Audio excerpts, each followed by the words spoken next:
Bonjour tout le monde et bienvenue à Un peu de crime dans ton café, le podcast où on jase de crime en prenant un bon café entre amis.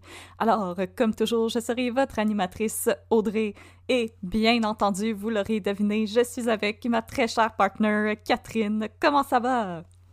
Allô, ça va bien? Je suis contente d'être de retour. Parce que les gens ne le savent pas à la maison. Mais là, ils savent parce que, je veux dire, dans le dernier épisode, on a dit qu'il y a une tempête de neige, puis là, c'est la canicule de mai. Fait qu'ils comprennent que ça fait un bout qu'on n'avait pas enregistré. T'es en petite camisole, puis moi en robe soleil, fait que... Oui, c'est ça. C'est que il fait chaud. Je suis bien dans mon sous-sol parce que ça fait moins chaud. Ouais, il y a des gens qui nous ont écrit sur Instagram parce que l'épisode de Lucien Rivard est sorti hier, puis tout le monde faisait des blagues de « Il y a une grosse tempête dehors », puis là, les gens de la francophonie sont vraiment concerned qu'au Québec, au mois de mai, on a eu une grosse tempête de neige. Ouais, non, c'est ça, on devrait spécifier comme, tu sais, comme le téléjournal de Pierre Bruno, oui. Là. Bonjour, nous sommes le 15 mai 2022. J'allais dire le 15 janvier, mon Dieu. Je suis mélangée. Mais non, malheureusement, Catherine et moi, on a des vies un petit peu occupées, alors on se donne rendez-vous, puis on enregistre des épisodes, puis après, on les monte. Fait que c'est toujours un petit peu décalé, notre affaire. C'est pas parce qu'on vous aime pas, c'est juste parce que c'est comme ça que nos horaires fonctionnent. C'est la manière la plus simple pour nous de faire ça. Puis ça permet de dealer avec les imprévus aussi, comme ça, on a des épisodes en backup si jamais il arrive quelque chose. C'est ça. Fait que ça fait que vous nous écrivez, puis vous nous dites « Et travaillez là-dessus », puis là, on fait la recherche, puis on enregistre l'épisode, puis après ça, l'épisode sort 3 mois après, puis vous avez oublié que vous nous avez recommandé de travailler sur quelque chose. Fait que c'est toujours une belle surprise. C'est comme « Surprise! On vous avait pas oublié! » Haha! Yeah! Mais inquiétez-vous on pas, vous écoute! Si vous nous faites des suggestions, on a un beau spreadsheet Excel où est-ce que toutes vos recommandations sont notées, même les noms des gens qui nous l'ont recommandé sont notés, fait qu'on peut même vous remercier en ondes, alors gênez-vous pas, même si on va vous avouer, il y a beaucoup de choses sur le spreadsheet. Honnêtement, on y va au feeling, Catherine et moi, quand on file un mauvais coton, on prend des cas un petit peu plus légers. Quand on se sent un peu plus daring, on va prendre des cas un peu plus heavy. Mais inquiétez-vous pas, on va get around de faire vos suggestions. Oui, c'est ça. Ça dépend de notre mood. Puis ça dépend de aussi... Il y a beaucoup de gens qui nous conseillent des affaires. OK? Des meurtres et des disparitions non résolues. Puis là, on veut juste expliquer qu'on aime bien ça, nous autres avec, on trouve ça bien intéressant. Mais on veut pas couvrir ça. Parce que, souvent, il n'y a pas grand-chose qui est sorti comme information. Puis, ben là, on va dire, premièrement, on n'est pas capable d'en trouver plus. Puis même si on était capable, on voudrait pas empiéter sur le travail des autorités. Puis comme, parler, tu sais, dire des affaires en ondes qu'on a tirées, mettons, d'un blog, mais qui sont pas nécessairement connues du public at large, puis là, brûler une piste dans une enquête ou, tu sais, gâcher un punch, parce que des fois, la police garde des informations pour eux très proches de leur veste pour pouvoir, comme, interroger des suspects. Fait qu'on veut pas empiéter là-dessus, puis c'est juste pour ça qu'on s'attarde pas à ces cas-là, mais on vous remercie beaucoup, puis peut-être qu'à un moment donné, on va faire un spécial personnes disparues, que moi j'aimerais ça à un moment donné justement faire ça en bloc, là, puis parler de David Fortin, puis parler de Julie Surprenant, puis tout ça, parce que moi je trouve que c'est des cas qui sont vraiment intéressants, mais j'ai pas l'impression d'être la meilleure personne pour apporter quelque chose de nouveau à ça, fait que c'est juste pour cette raison-là que on les aborde pas en ondes. Mais dites-vous que... C'est pas parce qu'on vous aime pas. Quand ça va être résolu, ça va changer de place dans le spreadsheet, tout simplement. Oui, effectivement. Mais là, aujourd'hui, j'ai un café à vous recommander, parce que là, on vient de vivre une canicule. Alors, je me suis dit que c'était le moment parfait pour vous recommander ce produit, parce que oui, c'est plus un produit qu'un café en tant que tel. Alors, le café que j'aimerais vous recommander aujourd'hui, comme vous savez, Catherine et moi, on est des fans finis du Mazagran. On vous a donné la recette l'année passée, si je me trompe pas. Ouais. Et c'est, en gros, un café avec du citron et du sucre.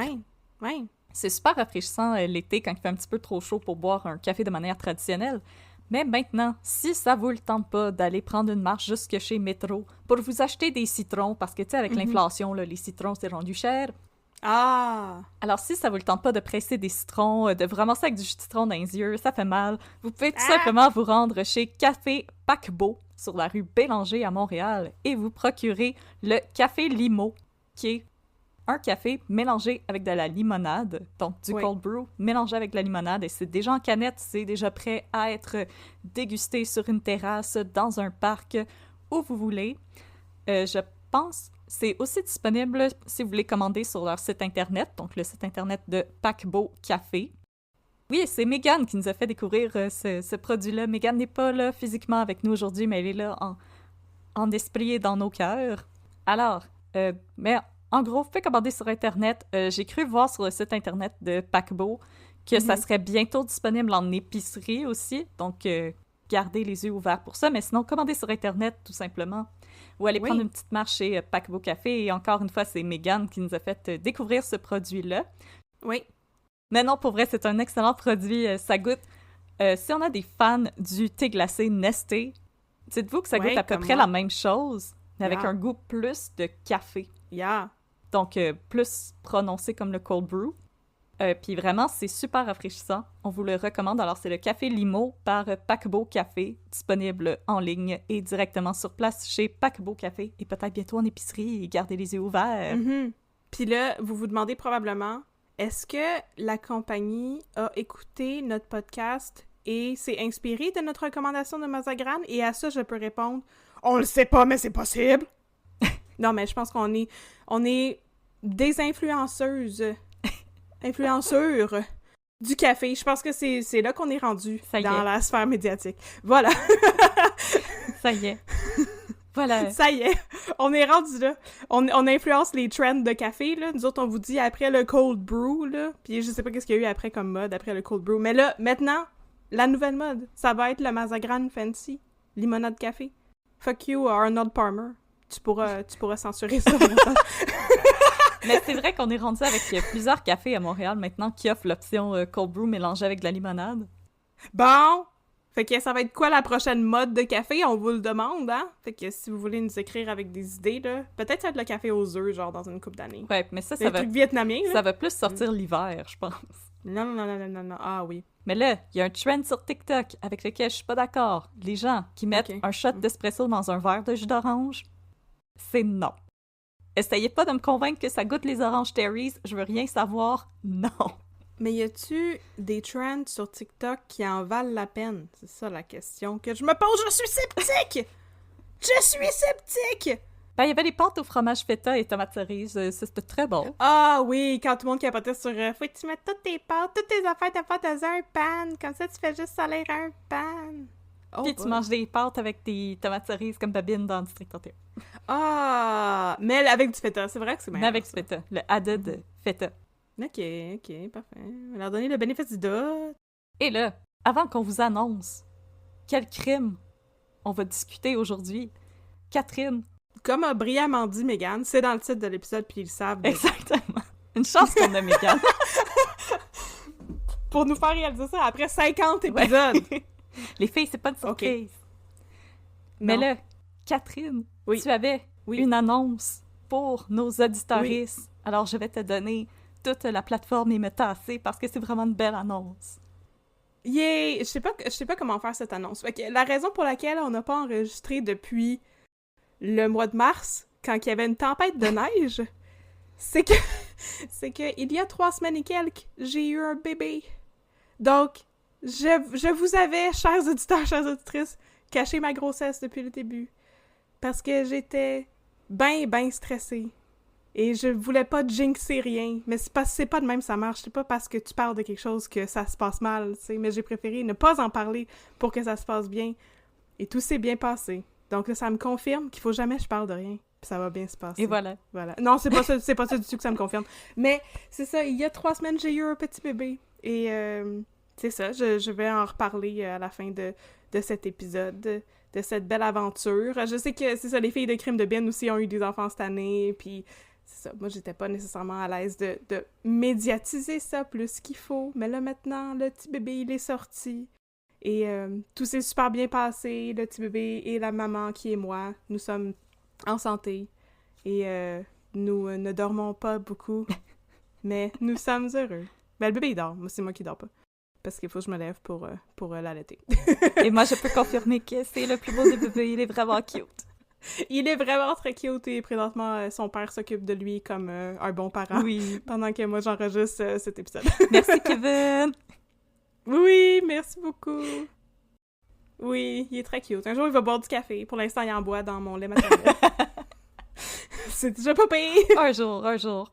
Alors, Un jour. sur cette annonce remplie de joie et de bonheur et de toute Yay! cute, Yay! Catherine, de quoi tu nous parles aujourd'hui? Oh my god! Ok, fait que là, c'est ça, là. Là, les derniers mois, là, pour vous conter ma vie, moi, j'étais en arrêt de travail depuis janvier, parce que, justement, j'enseigne dans un cégep, puis là, quand la session d'hiver a recommencé en janvier, les ressources humaines à mon collège m'ont dit « T'es enceinte de 7 mois, tu devrais être chez vous à te reposer, puis limiter tes contacts avec le monde à cause d'Omicron. » Bon. Fait que j'étais chez nous, avec rien à faire, à part faire du montage et écrire des cas, et là, je vous ai écrit plein d'affaires. Et c'est plein de cas que je n'ai pas relus depuis des mois et qui sont tous écrits et prêts, puis je m'en rappelle même plus, fait que je vais les découvrir en même temps que vous. Mais je me souviens avoir fait la recherche pour ça et j'ai pas tout oublié, je suis pas complètement tweet. Fait que là, aujourd'hui, je vais vous parler d'un vol inusité. Ça nous a été recommandé par Emma, qu'on remercie. Merci beaucoup, Emma. J'avais entendu parler de cette histoire-là et le courriel d'Emma qui nous l'a recommandé est arrivé en même temps que j'avais comme découvert cette histoire-là. Je me disais, mon Dieu, c'est un signe, il faut absolument que je parle de ça. C'est un signe. Ce dont je vais vous parler aujourd'hui, c'est le vol du cœur du frère André à l'Oratoire Saint-Joseph. Oh, il s'est fait voler En son cœur. 1960. Il s'est fait voler son cœur en 1973, mais il était plus dans son chest, il était dans un pot. Un pot maçon. Un joli pot maçon à l'Oratoire avec des confitures à côté. Non, mais je vais tout vous conter ça. Donc, le vol du cœur du frère André dans le musée de l'Oratoire Saint-Joseph, ce sera pas, à mon avis, ce sera pas un cas très long, parce que des fois, il n'y a pas grand-chose à dire. Alors, pour faire un petit peu de remplissage, tu sais, mais aussi pour que ce soit comme compréhensible, cette histoire-là, puis parce que j'aime beaucoup l'histoire, vous le savez à ce stade-ci. Je vais aussi vous expliquer c'est qui le frère André, qu'est-ce qu'il a fait dans sa vie, puis c'est quoi l'Oratoire Saint-Joseph, pour le monde qui ne sait pas c'est quoi l'Oratoire Saint-Joseph. Spoiler alert, c'est beau. Voilà. Je trouve ça assez beau, ce building-là. C'est proche de chez vous! Oui, c'est proche de chez nous. On le voit de chez nous. C'est incroyable. Alors, est-ce que j'habite sur la rue Summit Crescent, dans les grosses maisons de Westmount? Peut-être! Mais en tout cas, je vois l'Oratoire. Peut-être. Bon. Catherine, elle voit l'Oratoire et moi, j'ai le bonheur infini de voir le pont Jacques-Cartier. Moi, c'est un peu plus joyeux. Oui. Ouais. Hey, come on, il y a un show de lumière sur le pont Jacques-Cartier. C'est vrai, mais je faisais plus référence à ton C'est cas malade. terrible du pont Jean-Cartier de la dernière fois. Ouais. Ouais. Mais Ça m'a un peu gâché, le pont Jacques-Cartier. fait que là, mes sources. Un reportage de René Ferron qui est disponible sur YouTube et qui dure une durée absolument incroyable de 10 minutes. Donc, tu sais, quand je vous dis qu'il n'y a pas beaucoup d'informations, ben, c'est ça, ça durait 10 minutes, tout le reportage, voilà. Il y avait un article du Devoir, il y avait un article de TVA Nouvelles, un article du Journal de Montréal, une couple d'articles de Radio-Can et une entrevue de Claude Poirier sur les ondes. Parce que Claude Poirier, il y a rapport avec cette histoire-là, 10-4. Que serait ce podcast sans Claude Poirier et Daniel Proulx? Je me le demande, sérieusement. Mais je l'aime d'amour, Claude Poirier, là, sérieusement. Je sais pas pourquoi il a fait autant. C'est pas une entrevue sur... Oui, c'est une entrevue sur Radio-Can, mais il a aussi fait des entrevues au 98.5, Claude Poirier, pour parler de comme des cas célèbres et tout, dont le cas, moi j'avais écouté son entrevue par rapport au cas du pont Jean-Cartier, puis mon Dieu, je l'aime cet homme-là, il a l'air d'une bonne personne, je sais pas. Si vous connaissez des mauvaises histoires sur Claude Poirier, vous voulez péter ma bulle, écrivez-nous, unpeudcrime@gmail.com. Donc, il a été joué par Frédéric de Grandpré dans Le Négociateur. C'est pas une mauvaise chose, ça. ça le fait pas baisser dans mon estime. C'est pas de la faute à Claude Poirier, un martini pour Noël, là. Non, effectivement, il avait pas choisi ça. Il a sûrement pas choisi c'est qui le jouait non plus. Voilà. Je sais pas. On peut pas tous être joués par Babine comme Éric Asselin. Hein? On peut pas tous être joués par François Arnaud? Non plus. Quelle fleur on t'a fait, Vincent Lacroix? Ah, Claude Poirier joué par François Arnaud, ça serait malade. Ça aurait été incroyable. Ça Ça serait très malade. Mais j'ai aucune idée de quoi il avait l'air Claude Poirier quand il était jeune, fait que je sais pas trop. J'imagine juste un vieux monsieur aujourd'hui. Donc, Je suis sûre qu'il y avait je suis sûre qu'il y avait quand même la clope au bec. c'est certain. Disquette. Dans ma tête, il est tout petit en plus, comme un hobbit. Donc, on commence. On commence. On va mettre un peu de crème dans vos cafés. Un peu de vol de reliques dans le café. Yeah. Attention, il y a peut-être quelque chose dans le fond de votre café, là. Alors, ça commence le 16 mars 1973. C'est une journée tout à fait normale à l'Oratoire Saint-Joseph du Mont-Royal. L'Oratoire, pour ceux et celles qui seraient pas familiers et familières, c'est un établissement de culte qui se situe sur le chemin Queen Mary à Montréal, sur le versant nord-ouest du Mont-Royal. Fait que l'Oratoire, c'est une maudite grosse église. Qu'on monte à genoux. C'est une bonne description quand même.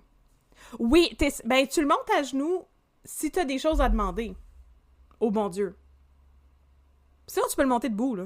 Ah oui. Correct. Puis t'es pas obligé de monter ses marches non plus. Si tu veux que le bon Dieu te donne un job, Oui, c'est il ça! faut que tu montes à genoux. Exactement! Bon Dieu, C'est ça que les colocs ont fait. Oui, c'est sûr. Mais là, présentement, vous pouvez pas, juste pour l'anecdote, là, c'est ça, on est le 15 mai, là, puis je suis passée devant l'oratoire il y a 3 jours pour aller au rendez-vous de pédiatrie de mon bébé. Puis, j'ai vu qu'il y avait plus de marche en avant, fait que vous pouvez pas monter à genoux présentement. Ils sont en train de les refaire! Ok, j'étais comme faut escalader. Ah! Non, mais tu montes, mais c'est encore pire parce que tu montes sur le chemin en pente du stationnement, fait que c'est juste comme une route en asphalte, mais c'est vraiment en pente. Ok. Bon, donc l'oratoire est un lieu de culte, c'est un des joyaux religieux de la métropole, avec l'église sur Papineau où est-ce que c'est écrit « Le salaire de ton péché, c'est l'enfer ». Ça aussi, c'est oui. probablement un joyau religieux. Toutes les fois que je vais chez mes parents, je passe en avant, puis je suis comme « J'avoue ». Oui, c'est... Oui, c'est à Ils sont brillantes. Non, mais elles sont brillantes d'avoir pensé à ça. C'est ma façon de l'expliquer. Donc, je vais vous décrire l'oratoire si vous l'avez jamais vu. Vous arrivez par la rue Queen Mary, puis vous voyez une structure unique et imposante qui est une basilique ornée d'un immense dôme. Le dôme, c'est un des points culminants de Montréal qui atteint une élévation de 300 mètres au-dessus du niveau de la mer. Je sais pas jusqu'où se rend la croix du Mont-Royal, mais c'est pas mal proche de ça. La hauteur de l'oratoire. Ouais. C'est assez similaire, ouais. C'est assez similaire. Puis c'est ça, puisque c'est très massif, avec ce gros dôme qui est sur la montagne et tout, on le voit de différents endroits à Montréal. Donc, quand on s'en vient sur l'autoroute, si tu t'en viens comme sur la 15 et tout, tu peux le voir. Bon, c'est ça. Le dôme a une hauteur de 60 mètres et un diamètre de 39 mètres. Et là, vous pouvez vous rendre à la crypte, qui est en dessous de la basilique. Et pour faire ça, vous devez monter un escalier qui n'existe plus présentement, mais qui est en train d'être refaite, là, un escalier de 2 sections de 283 marches, séparées par une section centrale de 99 marches, et c'est les 99 marches du tronçon central qui sont réservées pour les pèlerins qui veulent faire l'ascension à genoux, parce que tu peux monter à genoux, puis là, ta prière, elle est extra puissante pour se rendre vers les cieux. Ben, c'est parce que t'en sacres une méchante shot quand tu fais ça. Ow, ow, ow. Ow, ow. T'es mieux d'avoir des pads sur tes genoux, comme des pads de volleyball. Des petits pads de jardinage, là. Oui, c'est ça, exactement. Mais moi, je dois dire que c'est pas mon église préférée à Montréal. C'est quoi ton église préférée à Montréal? Je me rappelle pas de son nom, mais c'est celle dans le quartier Rosemont avec une architecture byzantine, là, qui est vraiment comme le dôme, proche des Bagel Fairmount. Elle est tellement belle, cette église-là. Puis il y en a vraiment pas beaucoup de l'architecture byzantine à Montréal, fait que je la trouve super originale, cette église-là. Je la trouve super belle. Ouais, j'avoue qu'elle est très belle. Ça, c'est celle qui est au coin... Oh my god, j'ai le pire blanc! C'est vraiment dans le quartier Rosemont. Saint-Urbain? Ouais. C'est la rue que tu descends pour... C'est ça. Oui. Fait au coin, genre Saint-Urbain, Fairmount ou Saint-Urbain, Saint-Viateur. Cool. Ouais, celle-là. Je la trouve belle, cette église-là. J'aime vraiment beaucoup. J'espère que tu vas garder dans l'épisode de quand je fais... Ah, bien sûr. Ok, donc... C'est vrai que c'est très beau. Bon. Je vais aussi mettre la musique religieuse. Je vais mettre des chants grégoriens. Saint-Urbain! Ok, tu peux montrer les 99 marches du tronçon central. Là, il n'y a même pas de crime jusqu'à date. On est rendu à 20 minutes. Faut que j'accélère mon affaire. Fait que là, ok, il y a la basilique. Une crypte, c'est comme un rectangle, puis là, sur le top, il y a un dôme, ok? C'est bon. Ouais. C'est pas une discussion. À gauche de la basilique, il y a les jardins du chemin de la Croix, qui sont les jardins du frère André. Puis à droite... de la basilique, on trouve la chapelle d'origine qui a été bâtie selon les plans du frère André en 1904 par le frère Abundius. J'ai aucune idée comment prononcer ces mots latins. On s'excuse, on n'a pas fait de latin. Des US. Ben non, moi je suis une méga athée, je sais même pas pourquoi je parle de ça. Je suis même pas baptisée. Probablement je m'en vais en enfer. Ou dans les limbes. Le salaire de ton péché, c'est l'enfer. C'est l'enfer! Fait que, que les gens qui ont étudié à Desrochers, écrivez-nous et corrigez notre latin. Alors, ça a été construit par le frère Abundius et quelques amis laïcs, selon le site web de l'Oratoire. La chapelle du frère André, c'est beaucoup plus humble, tu sais, lui, il avait pas imaginé comme le gros dôme, blablabla. Lui, il y avait juste une petite chapelle pour accueillir les pèlerins. Je vais vous expliquer pourquoi. Et sa petite chapelle, elle mesure 15 pieds par 18 pieds, puis c'est encore la chapelle d'origine, puis il me semble qu'elle a été comme rénovée, là, fait qu'elle est encore là, puis elle est pas tout en lambeaux, c'est pas laid, c'est très beau. Fait que là, tout ça... C'est le contraire de lettre, c'est beau. Fait que là, bon, c'est le contraire de lettre, c'est beau. Et là, j'ai écrit elle ne mesure que 15 pieds sur 18 pieds, d'où le fait que malgré les dimensions débiles d'entête de la basilique, le tout est qualifié d'oratoire. C'est une très bonne façon de dire ça. Parce que c'est très gros, là. Bon. Fait que tout le complexe avec la basilique et la petite chapelle et le jardin, c'est l'oratoire, le lieu de culte du frère André. Bon. Fait que là, il y a la basilique, il y a une crypte, et il y a une chapelle... C'est ça qui arrive quand j'écris mon texte super longtemps d'avance, c'est pour ça que je ris de mes jokes. Il y a une chapelle votive de style art dégueu, comme dirait François Pérusse, qui est située entre la crypte et le roc de la montagne. L'oratoire est le 3e plus grand au monde, après Saint-Pierre de Rome, et la basilique Notre-Dame de la Paix de Yamoussoukro, en Côte d'Ivoire. Wow! Pour vrai? 3e plus... L'oratoire, le 3e plus gros oratoire dans le monde. C'est incroyable! Ça vaut le détour si vous aimez les églises. Ouais, hein, je sais. On pense pas qu'on fait grand-chose d'intéressant, nous autres, parce qu'on a tout l'héritage, on a la honte canadienne-française, là, puis on n'arrête pas de se rabaisser, mais faut pas se rabaisser, OK? On est hot, on est capable. On a l'oratoire, c'est beau. Bon. Mais là, petit disclaimer, en tant qu'ancien employé d'une attraction touristique montréalaise, chère personne qui nous visite de la France, on vous aime. On le sait que vous pouvez marcher pour aller partout. Où c'est que ça s'en va, ça? Non, vous pouvez pas marcher du Musée des Beaux-Arts de Montréal à l'Oratoire Saint-Joseph. Oh, mon Dieu, vous allez avoir mal aux pieds. Même moi, je suis pas loin, puis j'ai de la misère à marcher de chez nous jusqu'à l'Oratoire.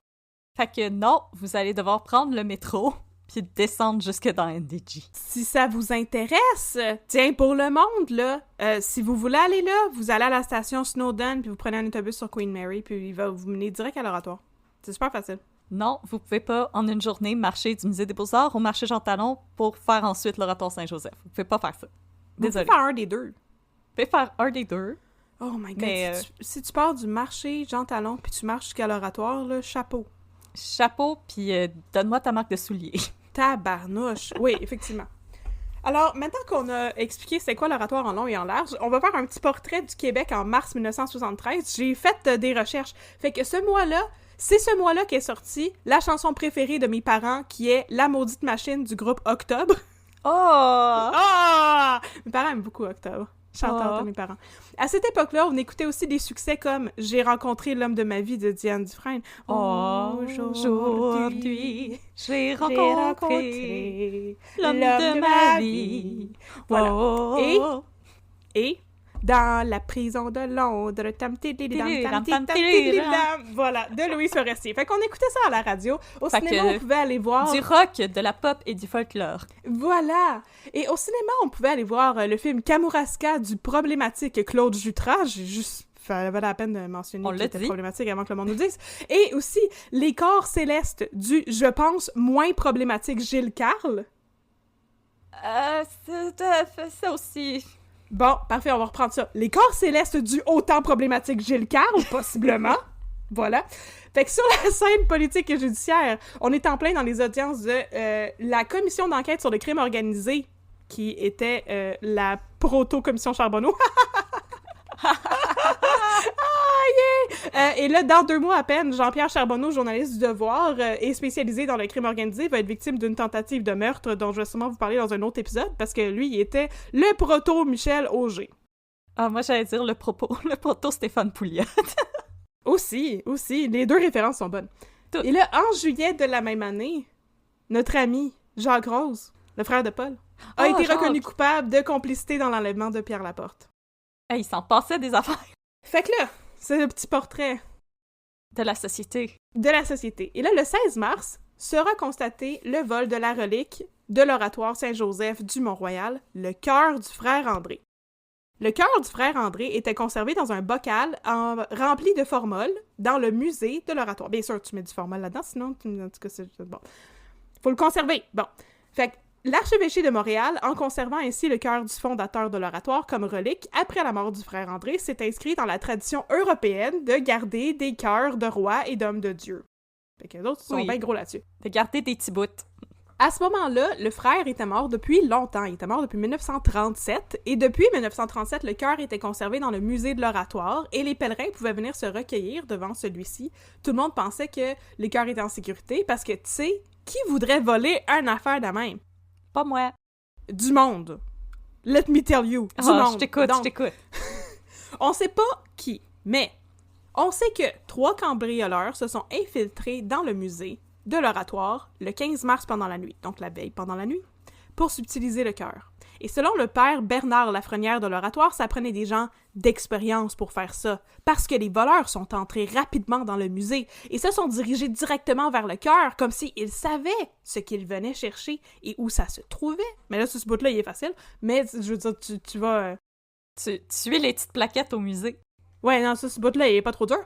Je veux dire, c'est pas comme... c'est pas le musée du Louvre, ok? C'est pas immense non plus. Fait que, c'est un petit peu plus simple. Il est simple.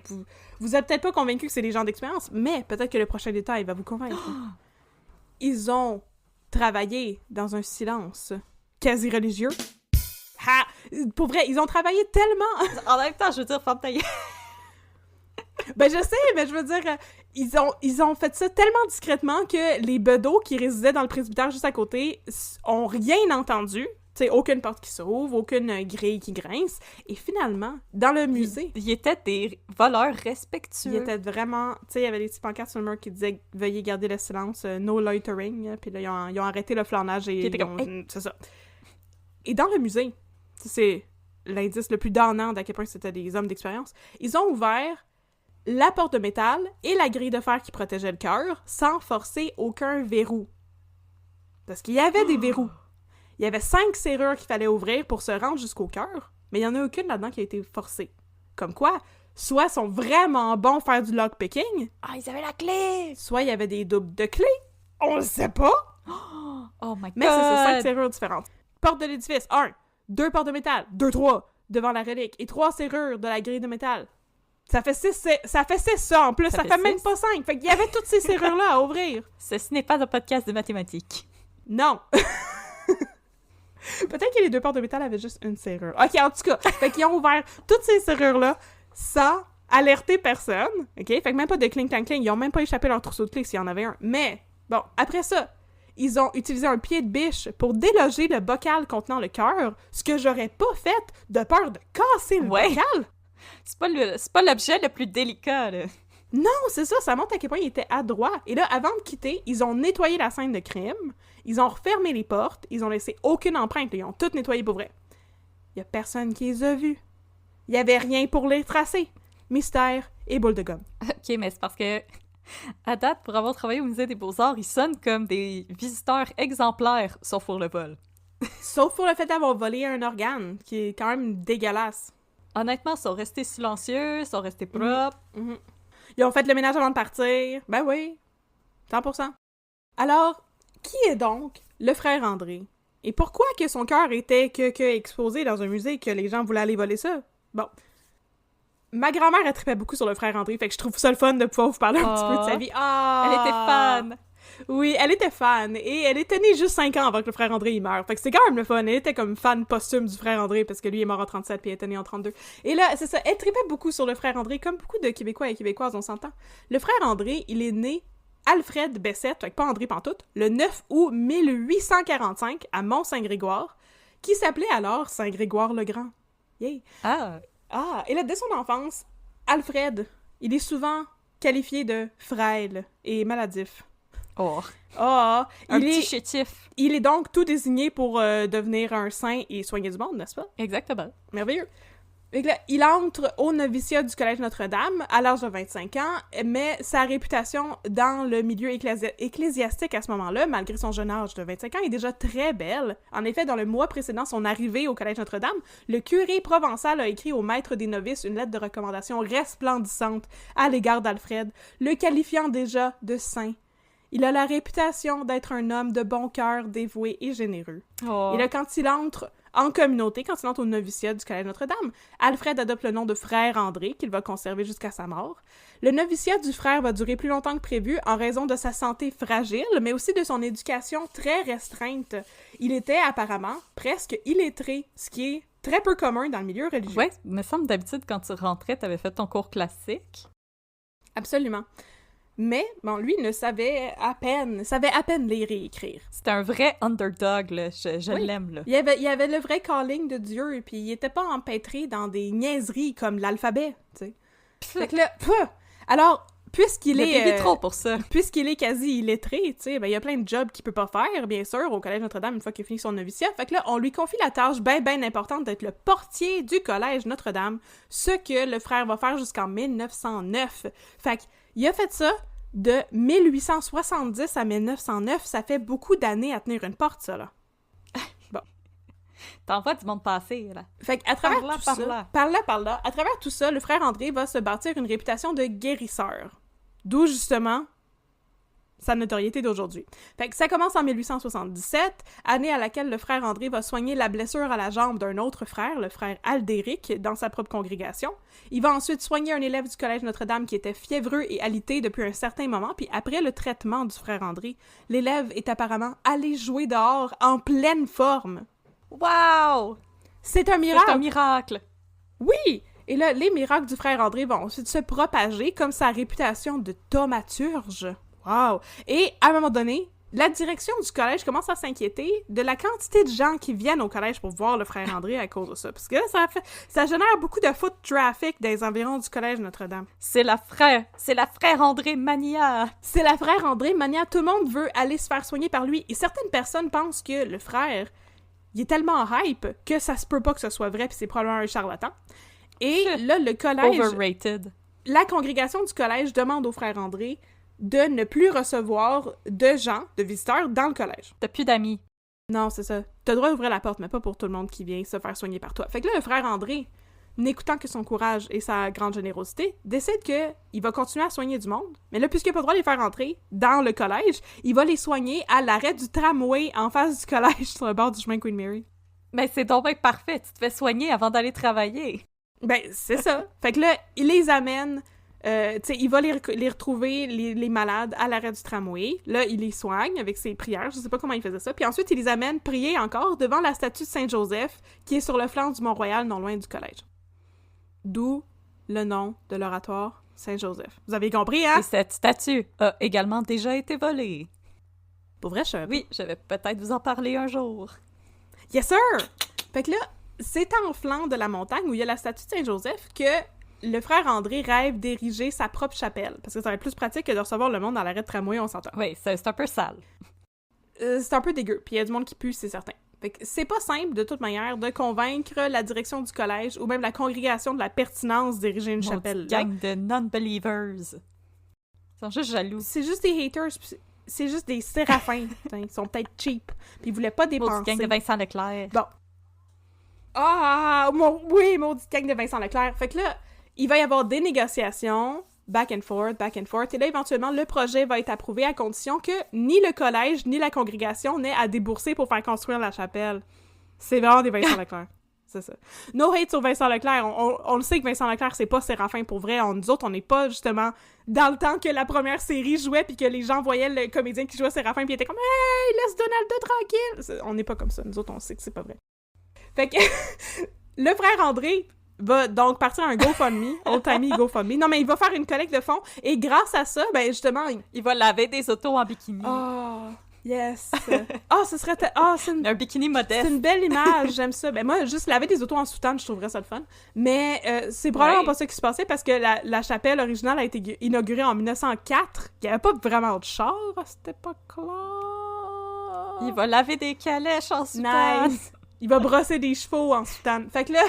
Il avait fait une collecte de dons, puis justement, il y avait tellement de foot traffic, là, il y avait tellement de gens qui aimaient déjà le frère André que ben il a rapidement réussi à accumuler les fonds nécessaires pour construire sa chapelle d'origine, qui est la petite chapelle dont je vous ai parlé, de 15 pieds par 18 pieds. Et elle va être inaugurée en 1904, et désormais, elle va servir de sanctuaire pour les pèlerins qui viennent se faire soigner par le frère André. Fait que là, la réputation du frère André grandit encore, et entre 1908 et 1912, la chapelle va être agrandie à 4 reprises pour accommoder, justement, le flot incessant de visiteurs.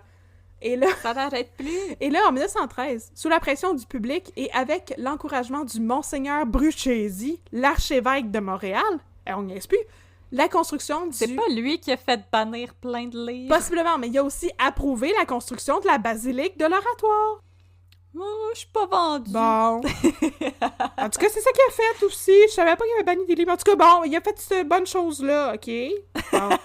Fait que là, les plans de la basilique sont dessinés par les architectes Alphonse Venn et Dalbé Villot, qui est un vraiment fancy name. Et c'est la crypte... Dalbé. C'est la crypte qui est construite en premier. Ça sonne comme un magasin de meubles. C'est vrai, hein? Dalbé Villot, ou un cabinet d'avocats.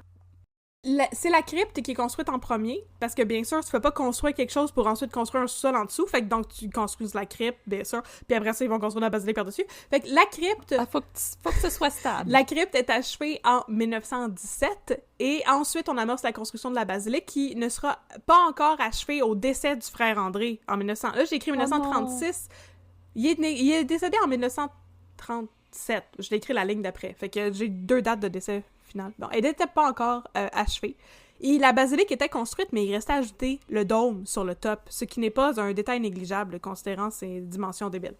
Donc... Ça y prend sa capine. Ça y prend son petit chapeau, va avoir frette. Donc, le frère André décède le 6 janvier 1937 à l'âge de 91 ans, ce qui est pas mal incroyable pour ces années-là. Il va décéder à l'hôpital Notre-Dame de l'Espérance sur l'île de Montréal, et sa dépouille va être exposée dans l'oratoire pendant toute une semaine. Et pendant toute une semaine, 1 million de fidèles va défiler pour lui rendre hommage. Seigneur! 1 million. Ça fait du monde. 1 million. Et là, la construction de son oratoire chéri, qui se termine avec le dôme, sera achevée en 1967, l'année de l'expo. Ah! Plus de choses à voir! Et là, 6 ans plus tard, son cœur va être volé du musée. Pauvre lui. Fait que là, le cœur a été volé, le vol est immédiatement signalé dans les journaux et ça cause tout un émoi. Qu'est-ce qui se passe avec le cœur de notre cher frère André? Qui est-ce qui pourrait vouloir faire ça? Le frère André, tout le monde l'aime, sauf la congrégation qui voulait pas payer pour... Je sais pas pourquoi ils n'ont pas été suspectés dans cette histoire-là.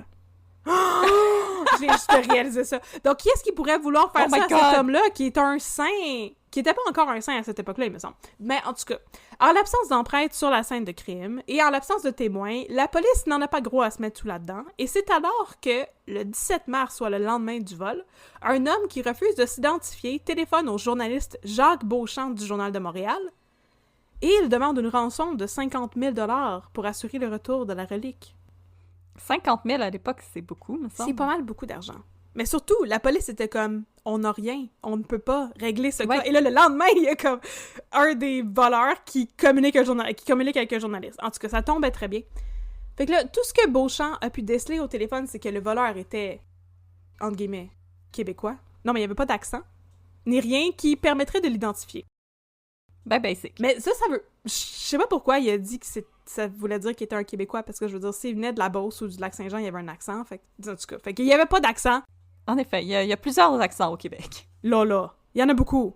Là. Alors, Jacques Beauchamp se demande si ça pourrait être un canular, tu sais, parce que la personne n'a pas offert d'informations pour prouver, tu sais, que c'était effectivement le voleur. Mais là, l'homme, au téléphone, va lui livrer une information importante, justement.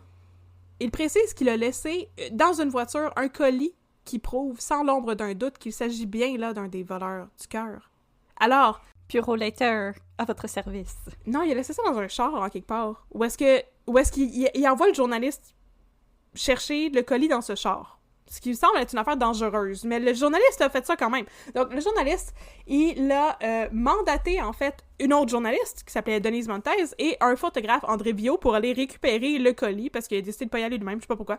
Fait que là, le colis, c'était un sac qui contenait une bobine de film à développer. Fait que là, ils ont fait développer les photos au journal, bien sûr, parce qu'il y avait les installations pour ça. Tu sais, c'est un journal. Et là, sur les photos, on voit le bocal contenant le cœur du frère André avec le cœur dedans. Mais là, qu'est-ce qui prouve que les photos n'ont pas juste été prises dans l'oratoire? Eh bien, Ouais. Des particules sont en suspens dans le formol. Sur les photos, on le voit. Des particules qui pourraient uniquement être dérangées si le bocal était bougé. Et on se rappelle qu'il a été délogé de son socle avec un pied de biche, fait qu'il était pas facile à remuer le bocal. On peut pas le shaker, là. Non, Pas comme ta vinaigrette avant de la mettre en c'est salade. ça, c'est comme ta vinaigrette, mais le bocal est attaché avec du crazy glue sur ton comptoir. Bon. Fait que ça prouve que, effectivement, c'est quelqu'un qui était avec le bocal après que le bocal a été bougé. Fait que là, malgré cela, les responsables de l'oratoire ne croient pas à cette histoire de rançon. Fait que là, les journalistes, bien sûr, communiquent avec la police, puis là, la police communique avec les responsables de l'oratoire. Puis les responsables de l'oratoire, ils sont comme « Oui, mais c'est probablement un canular quand même, parce que les voleurs sont jamais entrés directement en contact avec nous autres pour nous demander de l'argent, puis c'était nous autres qui, possiblement, pourrions livrer l'argent. » En tout cas, je vous trouve pas très croyants, messieurs. Ouais. Ils sont pas très pieux. OK? Ouais. Je vous trouve un petit peu agnostique présentement, là. Et là... Ça va prendre un signe. En plus, justement, selon le père Lafrenière, dont je vous ai parlé tantôt, il travaille à l'oratoire, lui, c'est pour ça qu'il était interviewé dans le documentaire. Bon. OK, les voleurs ne seraient pas non plus des Québécois, parce que, selon lui, jamais un Québécois ou une Québécoise aurait espéré avoir une rançon de 50 000 $ pour une relique religieuse, parce que c'est comme connu par tout le monde que, dans le droit de l'Église, une relique n'a aucune valeur pécuniaire ni aucune valeur marchande. Et qu'il se dit, ça doit être du monde qui ne sait pas vraiment comment ça marche ici, parce que c'est comme Mastercard. Non, mais ça n'a pas de prix. Une relique religieuse au Québec. Et tous les bons Québécois et Québécoises savent ça. Mais je veux dire, ça n'a pas de valeur pécuniaire, mais ça a une valeur symbolique très élevée. Je veux dire, c'est pour ça que les gens se rendent là, pour aller se recueillir. Fait que oui. C'est un petit peu comme une monnaie d'échange. Oui. Comme valeur pécuniaire versus la valeur symbolique. Je te l'accorde. Mais... pour faire référence au pilier de la terre de Ken Follett. Non, mais c'était pas comme si...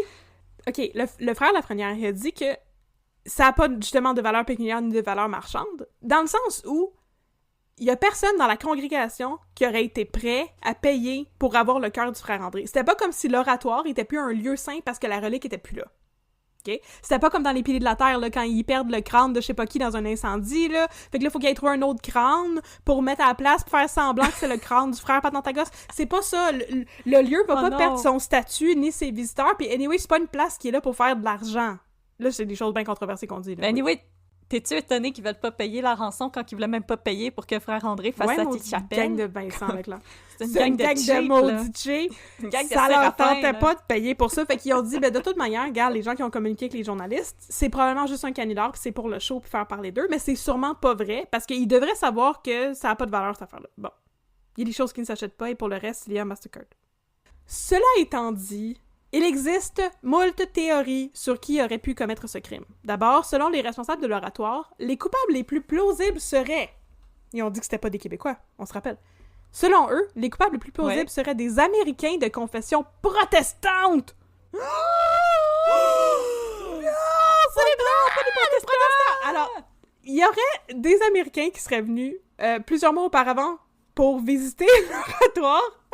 Et là, selon les responsables de l'oratoire, ils seraient venus faire du repérage et planifier leurs coups, et constatant la ferveur catholique des Québécois et Québécoises, auraient pensé qu'il était possible d'avoir beaucoup d'argent pour ce genre de vol. C'est la théorie des responsables de l'oratoire. C'est quand même de quoi? C'est quand même une guerre de clochers, littéralement. Moi, je pense que tu vas préférer la deuxième théorie. Fait que là, la première, c'est ça. C'est les protestants qui sont jaloux de la ferveur catholique des Québécois. Ce qui est comme une bonne chose d'être jaloux d'eux, en 1973, effectivement. Donc, ensuite, une autre hypothèse, c'est que ce serait un catholique fervent qui aurait dérobé le cœur en espérant s'approprier les pouvoirs de guérison du frère André. Oh! Je vais dévorer le cœur et maintenant je vais posséder les pouvoirs du frère André. C'est ça, moi aussi je pensais à la scène dans Game of Thrones où il faut qu'elle mange un cœur de cheval. Fait que c'est ça, j'étais comme ok, parfait. Intéressant. Sinon, troisième théorie, ça pourrait être juste un collectionneur d'objets et de reliques religieuses qui aurait commandé ce vol. C'est un petit peu comme tous les tableaux qui se font voler dans les galeries puis après ça on les retrouve jamais. Oui. C'est peut-être des collectionneurs qui veulent avoir les bonnets. Dans son petit cabinet de curiosité. Oh, dans son curio cabinet. Alors, ça pourrait même être, quatrième théorie, un inside job. Oh non! Ce qui expliquerait la facilité qu'ont eu les voleurs à... The call is coming from inside the house. Exactement. Mais je comprends... Il y a pas de motif pour cette théorie-là, je comprends pas trop. Fait que là, c'est ça qui expliquerait la facilité qu'ont eu les voleurs. Surtout que s'ils ont déjà beaucoup de visiteurs, c'est pas comme s'ils auraient fait ce vol-là pour comme raviver l'intérêt du public. Là. Je veux dire, c'est une attraction où est-ce que les gens y vont. Ouais. Ça fait pas de sens. Ça prend un motif, guys! Ça prend un motif! Ça prend un motif. Puis là, le motif, c'est peut-être que ça a fait parler d'eux, mais effectivement, il n'y avait pas besoin de faire plus parler d'eux. Non, c'est une attraction de Montréal. Là. Les gens y vont. Ben oui, puis c'était tout neuf, parce que le dôme était fini depuis 6 ans. Fait que c'est pas comme... Ça sent encore la peinture. Mais cette théorie-là, ben, elle est quand même facile à écarter parce que ça aurait pris un méga complot. OK? Parce que les clés, 3 des clés nécessaires pour ouvrir les 5 ou 6 serrures, qu'on n'est pas sûr il y en avait combien, étaient gardées à 3 endroits différents par 3 personnes différentes. Fait qu'à moins que toutes ces personnes-là étaient in cahoot, ben, c'est pas vraiment une théorie qui a du bon sens. As-tu déjà essayé d'organiser un surprise? Non? Hein? Ben c'est ça. C'est ça. Il y a toujours quelqu'un qui finit par s'échapper. Ça aurait été un incroyable complot de soudoyage de prêtres, comme dans les Borgia, mais... Avec François Arnaud! Oh! Et Colm Fiore. Colm Fiore. Notre grand acteur québécois. Non, il est pas avec québécois. Avec un col roulé. Avec un col roulé qu'on a vu dans Bon Cop, Bad Cop. Donc, il y a une récompense qui est offerte et malgré cela, pendant 20 mois, on n'entendra plus parler du vol du cœur du frère André. Fait que là... Ça a passé inaperçu. Écoute, là. OK? Monsieur le voleur qui a appelé le journaliste Jacques Beauchamp, là. Faut que tu te branches, là. On te le donne, ta récompense. On te l'offre, ta récompense, là. OK? T'as même pas besoin de dire que c'est toi. Tu peux juste dire que tu sais il est où, puis récupérer la récompense. Puis là, tu vas avoir le beurre puis l'argent du beurre. Fait que manifeste-toi. Mais non, il se manifeste pas. Pendant 20 mois, c'est long. Les voleurs ne se manifestent pas, ni pour faire une nouvelle demande de rançon, ni pour justement récupérer la récompense offerte ou whatever. Et c'est le calme plat au niveau de la police qui est peut-être en train de se pogner le beigne, on sait pas, ou de faire d'autres choses plus intéressantes. Je sais pas trop. En tout cas, la police faisait pas grand-chose. Bon, mais je veux juste dire que je suis certaine qu'ils ont fait de leur mieux pour pas qu'on... Ils ont travaillé fort. Le SPGM, la police du Grand Montréal. Ils ont travaillé très fort. Ils ont pas passé tout leur temps chez Dunkin' Donut. Non. Bon. Mais là, le 21 décembre 1974, les voleurs se manifestent de nouveau, sans doute parce qu'ils ont compris qu'ils n'auront jamais leur rançon demandée. Alors, un des voleurs... Ils se sont rendus compte comme « Oh, wait, on a encore cette maudite patente-là, qu'est-ce qu'on fait avec? » Oh my God. Tu trouves ton garde-manger chez vous, puis là, à côté des boîtes de Cheerios, t'as le bocal, puis t'es comme « Oh non, c'est vrai, j'avais encore oublié. C'était sur ma liste de choses à faire cette semaine, là, de se manifester. » C'est sur ma to-do. C'est sur ma to-do. Fait que là, un des voleurs a regardé sa to-do list avec acheter du Scott Towel puis acheter des céleris. Puis il avait aussi entré en contact avec le jeune avocat Frank Choufi. Frank Choufi! Alors, un des voleurs entre en contact avec le jeune avocat Frank Choufi, qui était l'avocat de Richard Blass. Yes. Right? Yep. Bon, voilà.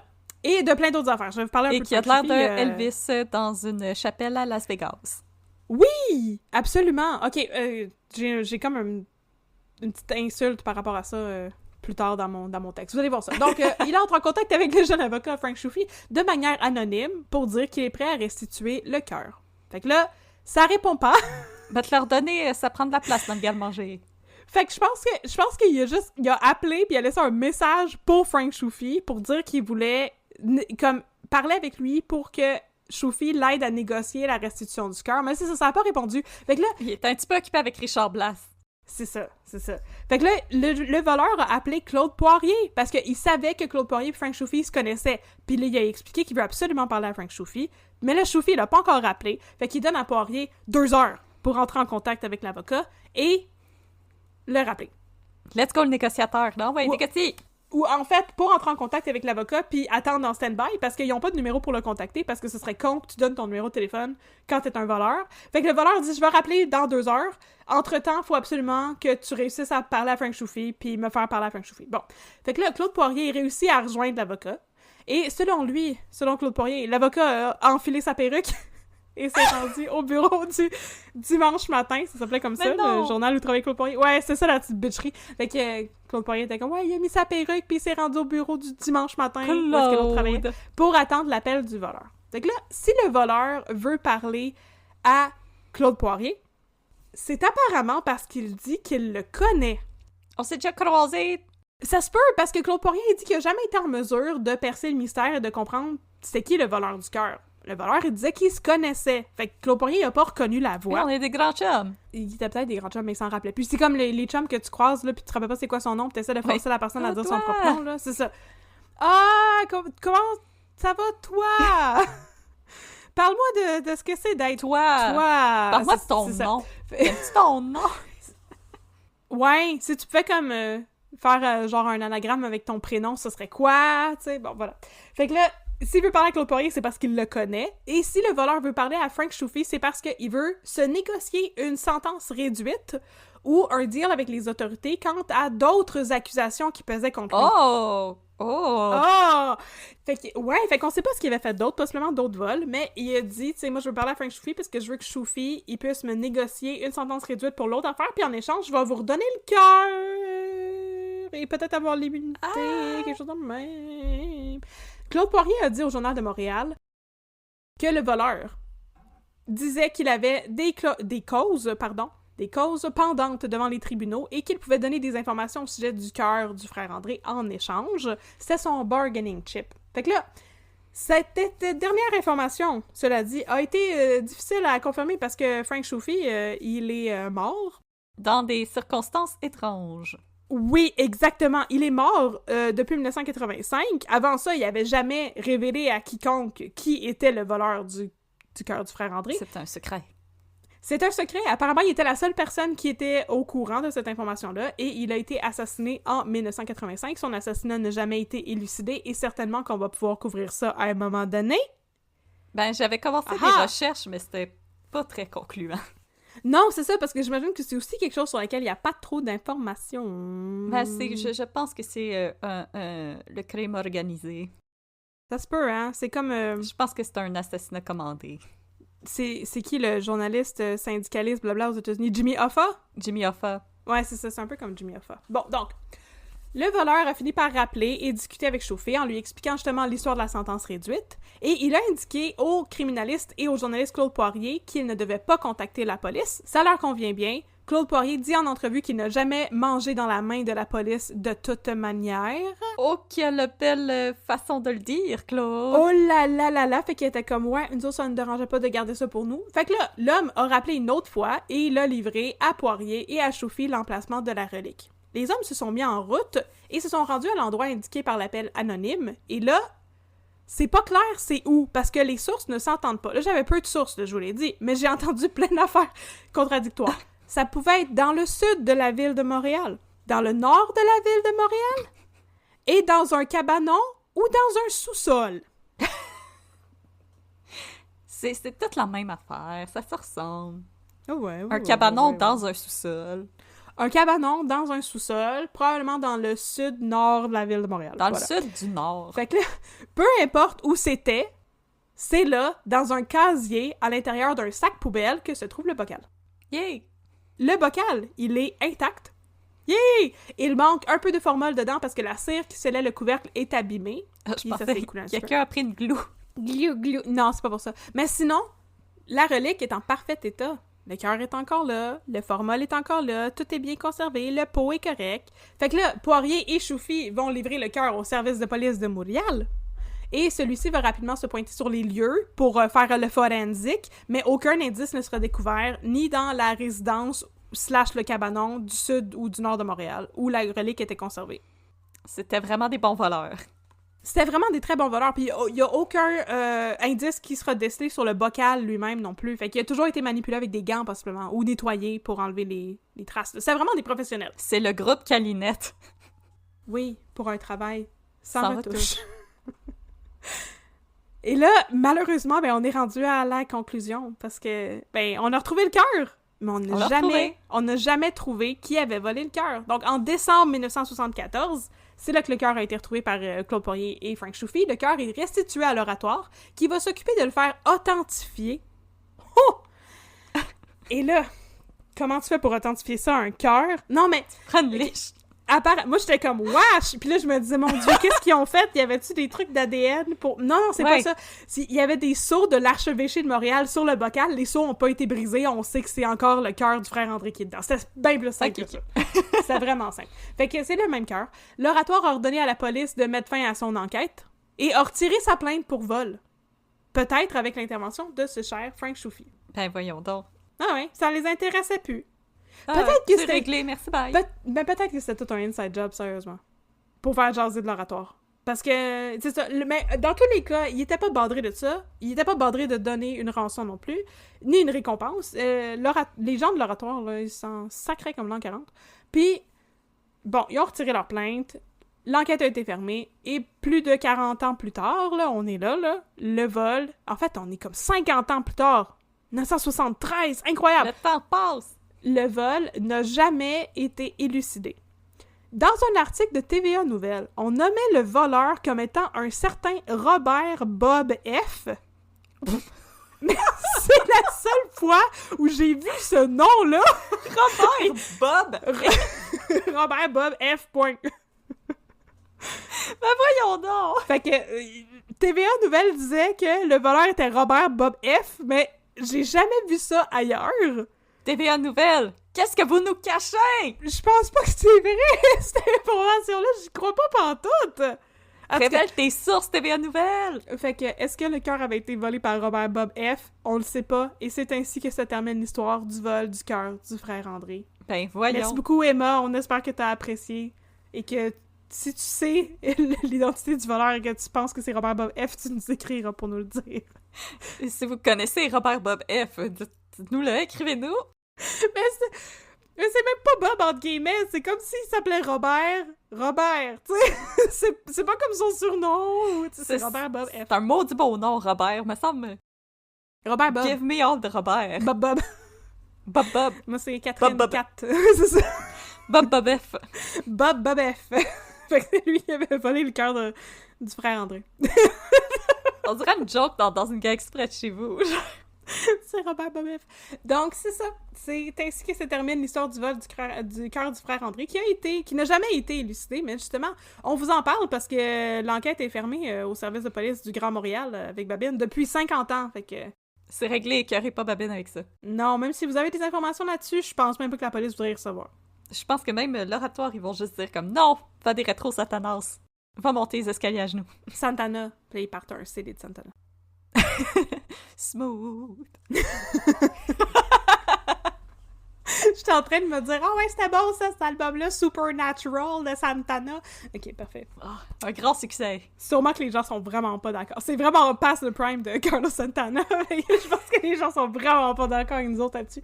Mais c'était donc bon, Supernatural. Mais il me semble que fut un temps qu'à toutes les fois que t'embarquais dans un autobus ou whatever, c'était tout le temps du Santana qui jouait, ou quand t'allais à l'épicerie, c'était tout le temps Smooth de Santana qui jouait. Ben oui, absolument. Je suis absolument d'accord, ça marque une époque. Alors, c'était la fin de mon cas qui comportait beaucoup plus de parenthèses historiques que de crimes, malheureusement. Mais il n'y a pas plus de détails que ça, c'est tout ce que je peux vous raconter là-dessus. Ils ont volé le cœur, ils ont redonné le cœur. Cœur. Tout a bien fini, tout le monde était de bonne humeur, personne n'est mort. Ben, sauf le frère André, ben, de cause naturelle, fait que c'est correct. C'est ça. Et pour finir, je pourrais dire aussi où est-ce que j'avais entendu parler de ça? Ben, bien sûr. Ben, bien sûr. Pour une raison qui m'échappe totalement. Non, c'est pas ça m'échappe totalement. L'intrigue du roman se passe tout à cet endroit-là. Mais dans le dernier livre d'Alain Farah, Mille secrets, mille dangers, il raconte l'histoire du vol du cœur du frère André. Il y a beaucoup des informations qui étaient dans le livre qui ne sont pas vraies et qui ont été twistées pour en faire un cas encore plus... Ah, Alain! Serais-tu par hasard un écrivain et fabulateur? Ah, mais non. C'est vraiment un excellent roman. Et là, pendant que j'étais en train de lire ce roman-là, on a reçu le courriel de Emma pour nous commander de parler du cœur du frère André. J'étais comme, wow! Quel hasard! Mais c'est vrai, tu m'avais parlé avec beaucoup d'éloges de ce roman-là, alors... Si vous cherchez quelque chose à lire... Ça m'a fait brailler. C'était probablement pas juste parce que j'étais enceinte, mais ça m'a fait tellement pleurer. Ce livre, c'était tellement excellent. Mais sachez-le, Alain Farah a twisté la réalité. Ben, comme il l'a fait aussi avec Pourquoi Bologne, puis les expérimentations sur les gens ou à l'Institute Memorial. Ça a l'air de quelqu'un qui aime le true crime pis qui veut pas le dire, parce qu'il y a comme des petits bouts de true crime dans ces histoires. Allez, avoue-le! Oh. Mais non, j'ai vraiment adoré ce livre-là. Puis là, ça parlait de ça, puis je me suis dit, mon Dieu, c'est une vraie histoire, cette affaire-là. Puis là, on a reçu le courriel, puis là, je l'ai googlé, puis mon Dieu, mais c'était une vraie histoire que je viens de vous raconter. Et voilà! Ben, on espère que vous avez aimé cette histoire, et la morale de cette histoire qui est vous pouvez voler des affaires à l'Oratoire Saint-Joseph, ça a l'air qu'ils s'en foutent un petit peu. Ça a l'air, hein? Mais il paraît ils ont renforcé la sécurité, là. Puis là, c'est en arrière de plus d'affaires que juste comme 2 portes avec des serrures, là. On a mis du scellant comme qu'on met autour du bain, là. Ah oui, c'est ça, exactement. Pour éviter qu'un pied de biche puisse aller sous le bocal et le déloger. Haha! Va-t'en avec ton pied de biche! Got you! Ouais, c'est ça. Va voler d'autres choses à la place. Va voler les béquilles de tous les gens estropiés qui ont grown a limb grâce au frère André. Je pense pas que c'est ça les miracles du frère André. Je pense pas qu'il faisait repousser les jambes, mais... Non, c'était pas des salamandres. Non, c'était pas des salamandres. Mais il a fait beaucoup de miracles, le frère André. Il a sauvé beaucoup de gens qui ont laissé leurs béquilles en tant que témoignage des miracles du frère André à l'Oratoire. Vous pouvez aller tout à regarder ça aujourd'hui, c'est très beau. Oui, c'est une belle sortie en ville, si vous voulez aller découvrir votre ville, ou si vous venez d'ailleurs, sachez-le, vous pouvez pas marcher du Musée des Beaux-Arts pour aller là. Non, mais vous pouvez marcher de l'Université de Montréal, par exemple, jusque-là. Ça se fait. Ça se fait. Ou de l'autoroute des Caries. Si vous êtes en train de prendre une marche marche. sur l'autoroute. C'est ça, vous prenez une marche sur Queen Mary, au coin Queen Mary et l'autoroute des Caries, vous pouvez vous rendre à l'Oratoire Saint-Joseph. Et vous pouvez aussi facilement accéder à la chapelle. Ben oui, la chapelle est là, ça c'est facile à accéder puisqu'elle est à l'extérieur. Mais quand vous entrez dans la basilique, si c'est fermé, vous pouvez facilement juste passer par-dessus les petits cordons, puis monter les marches, puis aller voir de quoi ça a l'air dans la basilique. Oh, Catherine, elle vous encourage à faire du crime. Je parle pas d'expérience. Non, je parle pas d'expérience. Mais c'est ça. Mais habituellement, c'est juste fermé parce qu'il y a un service. Fait que si vous faites ça, faites pas de bruit. Peut-être possiblement comme j'ai fait, mais possiblement non. Soyez comme les voleurs du cœur du frère André. Soyez silencieux. Soyez respectueux. Ouais, ramassez vos déchets, vos emballages de Cliff Bar quand vous repartez. En fait, en général, je veux dire, oui, les églises, c'est des belles attractions touristiques. Je veux dire, c'est de la belle architecture, etc. Mais s'il vous plaît, rappelez-vous que ça reste un lieu de culte. Alors, on reste silencieux puis on va pas prendre des selfies à côté du prêtre pendant qu'il parle. Effectivement. Je dis quasiment pas ça parce que j'ai pas déjà vu des gens faire ça. Effectivement, c'est ça, puis comme les camps de concentration, là, c'est genre les places où les touristes sont terribles. ça prend un certain décorum. Ah, ça n'en prend un gros décorum. C'est pas pour rien là qu'il faut que tu couvres tes épaules quand tu rentres dans une église en Italie. Puis si ça t'intéresse pas, vas-y pas. Effectivement. Allez ailleurs. Il y a un peu de respect pour le monde qui veulent visiter ça pour de vrai. Mais non, c'est très beau, l'oratoire. Je vous conseille à tout le monde d'aller là-bas. Puis t'as pas besoin d'être méga fervent catholique. Un fervique catalan, comme j'ai dit tantôt. Fervique catalan. Un catalan fervique. Pour aller visiter ça puis trouver ça beau. Là. Je veux dire, c'est quand même un joyau d'architecture. Là. C'est un lieu rempli d'histoire. Un catalan fervique, j'étais comme, c'est quoi ça? C'est un train en catalan? C'est une marque de sécheuse en Espagne. Ah! Yes! Alors, sur ces belles traductions, merci beaucoup Catherine pour ce cas qui n'a pas vraiment été élucidé, mais je pense que c'était quand même très intéressant quand même avec la capsule historique et on espère que vous aussi à la maison, vous avez aimé. Comment faire plaisir? Et n'oubliez pas, si comme Emma, vous aimeriez nous suggérer un cas que vous aimeriez qu'on couvre, restez ça va chez nous vous! faire plaisir.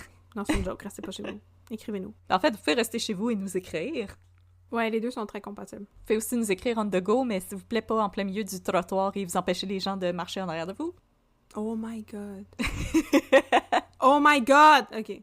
Dans le fond, depuis tantôt, je fais juste des rants sur les comportements qui me tapent ses nerfs. Ça a touché une corde sensible, là, ça. Non, faites pas ça!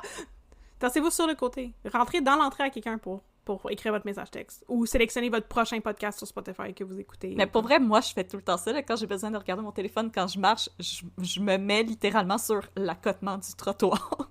Ouais. Soit tu marches, soit tu continues à marcher, prenant le risque de peut-être tomber en votre trottoir, ou tu te tasses. Mais tu te fais pas juste arrêter. Alors, si comme Emma, vous aimeriez nous suggérer un cas, une histoire, un crime, écrivez-nous unpeudecrime@gmail.com. Vous pouvez aussi nous écrire en message privé sur Facebook et Instagram. Ça va nous faire plaisir de regarder ça à un moment donné pour vous autres. On les note toutes pour vrai, hein, au cas où vous en Oui, on doutez, les note là, tous. on a comme 150 quelques codes notés jusqu'à date. Il y en a beaucoup, c'est des recommandations d'auditeurs et d'auditrices. Ok, on vous remercie pour ça. On en a beaucoup des très obscurs, même, de gens, par exemple, qui viennent de la Gaspésie, etc. Donc, des cas qui se sont passés dans des régions un peu plus éloignées, puis ça va nous faire plaisir d'en entendre parler, parce que, je veux dire, Montréal n'est pas le Québec. Comme peut-être l'île d'Anticosti. Oh! Que je vais parler de ça la prochaine fois que je vais parler. Alors, écrivez-nous unpeudecrème@gmail.com ou sinon, vous pouvez nous suivre sur les réseaux sociaux où on fait diverses annonces. Alors, on est sur Facebook @unpeudecrime et on est sur Instagram @unpeudecrime dans ton café. Vous pouvez voir nos visuels, nous suivre, voir nos stories. Et aussi, si jamais vous avez un petit 2 minutes de lousse, si c'est possible, vous rendre sur Apple Podcasts pour nous donner une note et peut-être même laisser un petit commentaire. C'est ce qui nous aide à grimper dans les palmarès et à nous faire découvrir par des nouvelles auditoristes. Sur Spotify aussi, maintenant, il y a la possibilité de laisser une note à un podcast. Alors, si c'est possible de nous laisser une note, c'est super gentil, c'est super apprécié. Aussi, sur Facebook, vous pouvez recommander la page. Mais vous n'êtes pas obligés. Moi, ça, je veux juste faire une petite parenthèse. Ça fait longtemps que j'ai pas été devant un micro, j'ai des choses à dire. Moi, ça m'énerve d'un podcast quand les gens disent « Allez sur Apple Podcast puis laissez-nous un review de 5 étoiles. » Non, faites pas ça. Non. Si vous pensez qu'on mérite pas 5 étoiles, comme nous autres, on veut que vous nous laissiez des reviews justement pour qu'on ait plus de visibilité, mais on n'essaie pas d'acheter votre sympathie, là. Comme vous pouvez continuer à nous écouter si vous pensez qu'on est juste 3 étoiles ou 2 étoiles. On va s'améliorer un jour. On va pas arrêter de faire des jokes, on vous le dit, là. OK? Il y a bien du monde qui sont comme « L'humour, c'est tellement déplacé. » Mais on le sait! On est rendu à 51 épisodes. On le sait que notre humour est déplacé. Mon humour est déplacé depuis 30 ans! Non, mais c'est ça, fait que c'est peut-être pas pour vous. Mais c'est correct si c'est pas pour vous. Laissez-nous un review quand même. Voilà. Puis aussi, gênez-vous pas, il y a des gens des fois qui nous écrivent comme « Ah, pendant tel épisode, j'ai entendu une sirène de police en arrière de vous, puis j'ai fait le saut. » Dites-nous-le! Tantôt, vous avez sûrement entendu mon bébé pleurer. Mais ça va être notre nouvelle réalité, chers auditoristes. Le bébé de Catherine est maintenant le 5e animateur d'un peu de crime dans ton café. Le 5e? Toi pis Ben, moi? il y a Mégane, Babine. Roxane. Ah oui, c'est vrai! J'étais comme, c'est qui les autres animateurs? Je les connais pas! Ok, parfait. C'est vrai. Ma soeur est pas venue depuis très longtemps. Ma tante Roxane. Alors, suivez-nous sur les réseaux sociaux, envoyez-nous des courriels. Et sinon, si vous aimez District 31, on est vraiment désolé, cette semaine, on a décidé qu'on parlait pas de District 31 parce qu'on a décidé qu'on allait parler du film Norbourg! Oh my god! Là, cet épisode va sortir 15 ans après la sortie du film Norbourg, fait que tout le monde va avoir eu le temps de le voir puis comprendre nos jokes. Puis on n'aura pas peur de vous spoiler la fin. Remarquez que si vous avez écouté notre épisode, la fin est pas mal spoilée. Mais la dernière scène était très belle, par exemple. Moi, j'ai trouvé ça très beau. C'est un film bien filmé. Il tenait bien la caméra puis tout. Voilà. Si vous vouliez 2 minutes de babine, inquiétez-vous pas, la semaine prochaine, on revient avec eux. Dans 2 semaines, on va revenir avec 2 minutes de babine. Mais ouais. Sinon, on va quand même mettre la même chanson thème qu'à d'habitude, mais ça va être les 2 minutes de Norbourg! 2 minutes de Norbourg!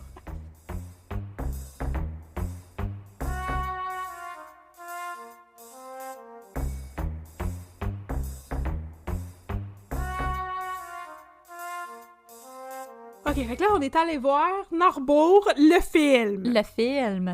La saga. Ok. Donc, pour raconter un synopsis pour les gens qui n'ont pas jamais entendu notre épisode. Non, mais c'est ça.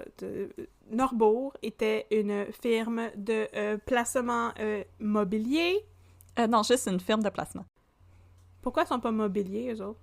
Mais c'est des fonds communs. Fait que tu Bon. donnes ton argent, puis la personne se charge d'investir pour toi, pour faire augmenter tes fonds. Ça paraît que j'ai vraiment bien compris ce qui se passait dans le film. Fait que là, il faisait ça. Bon, c'était le PDG de cette belle organisation s'appelait Vincent Lacroix. En 2005, Vincent Lacroix il a été arrêté. Puis là, ça a été révélé au grand jour qu'il avait détourné une affaire comme, je pense que c'est 75 millions de dollars. À peu près, oui. À peu près, oui. Directement de nos poches. Directement des poches des contribuables. Et il y avait des gens là-dedans qui avaient investi à travers la caisse de dépôt et qui, justement, pensaient que leur placement était très sécuritaire, mais non, tout ça avait été volé par Vincent Lacroix, qui faisait uniquement de l'acquisition de plein de d'autres firmes de placement. Pour mettre et plus ensuite d'argent dans ses ne- poches. Oui, c'est ça, et c'est un Ponzi scheme d'acheter plus de firmes de placement sans jamais faire les placements. Donc Vincent Lacroix est un de nos gros white-collar criminals que nous avons au Québec. On n'en a pas eu tant d'autres qui ont fait des crimes de cette envergure-là. Non. Et là, il y a un film de Maxime Giroux, le réalisateur Maxime Giroux, qui est sorti pour parler de ce cas, cette affaire sordide, l'affaire Norbourg. Donc, c'est sorti le 22 avril. Alors, qu'est-ce que t'en as pensé? Ben, honnêtement, Oui. je savais pas trop à quoi m'attendre, parce que, dans le fond, j'avais appris qu'il allait y avoir un film sur Norbourg quand j'avais fait mes recherches sur Norbourg pour l'épisode. Donc ça, c'était le début de l'année passée. Non, c'est ça, ça fait longtemps que c'était in the works. Ça faisait longtemps que c'était in the works, puis je pense qu'il y a eu un léger changement, parce que je suis à peu près sûre que quand j'avais trouvé l'information, oui, Vincent Guillaume-Otis avait été confirmé au casting, mais il me semble que c'était quelqu'un d'autre que François Arnault qui jouait Vincent Lacroix. Oui. Mais ça, je veux dire, c'est pas l'information la plus importante ever, donc sachez-le, Vincent Guillaume-Otis interprète Éric Asselin et François Arnault interprète Vincent Lacroix. Mm-hmm. Et ce que j'ai apprécié, Oui. c'est que le film, ils ont quand même eu le même hunch que nous, c'est-à-dire que c'était Éric Asselin, le mastermind, et Vincent Lacroix, c'était juste un beau parleur. Donc, c'était la façade, mais le work en tant que tel, c'était vraiment l'esprit tordu de Éric Asselin. Uh-huh. Par contre, au niveau du ton du film, je savais pas trop à quoi m'attendre. Je me demandais si on allait avoir droit à un traitement un peu du type Baz Luhrmann ou quelque chose un peu comme Wolf of Wall Street, donc quelque chose de très éclaté. Baz de très Luhrmann, burlesque. si bol, ça aurait pas été le fun, ça. Comédie musicale Norbourg. Norbourg de musical. Alors, finalement, je dirais le ton du film, on est plus proche de Wall Street. Mm-hmm. Donc, un film plus sobre.